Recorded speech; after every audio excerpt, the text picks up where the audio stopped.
Welcome to day 8 of our basic sounds and pronunciation series. हम लोग already इस channel पे short A sound, broad A sound, long A sound और O type A sound को cover कर चुके हैं। बट जिन वर्ड्स में फ्लैट ए साउंड होगा उसे हम कैसे डिटरमाइन करेंगे? सोफा, अबाउट, अमेरिका, ये कुछ ऐसे वर्ड्स हैं जिसमें एक ही आवाज बिल्कुल फ्लैट आ आती है। तो ये फ्लैट ए साउंड होती क्या है? फ्लैट ए साउंड बहुत शॉर्ट, बहुत न्यूट्रल और वीकेस्ट वोवल साउंड होती है इंग्लिश लैंग्वेज में। एंड ये कहाँ आती है?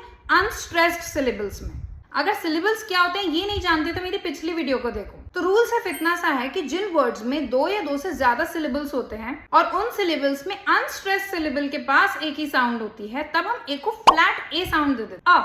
मतलब सपोज एक वर्ड है सोफा, हमें कैसे पता चलेगा सोफा में अ की आवाज सोफा रहेगी? हम कैट की तरह सोफा भी तो कह सकते थे। हम वॉक में एक ही आवाज अ होती है, हम सोफा भी तो कह सकते थे ना। हम सोफा को सोफा ही क्यों कहते हैं? हम एफ के बाद एक ही आवाज को आ ही क्यों कहते हैं? इसी को बोलते हैं स्ट्रेस्ड और अनस्ट्रेस्ड सिलेबल का रूल। सोफा में फ वाला जो सिलेबल है वो अनस्ट्रेस्ड है, उस पर इतना स्ट्रेस नहीं जितना सो पे है, सोफा। तो जब अनस्ट्रेस्ड सिलेबल में अ की आवाज आ जाती है तब अ को इतना वीक वोवल साउंड दे देते हैं जहां हम अ को बिल्कुल अ कह के जल्दी से बात खत्म कर देते हैं, सोफा।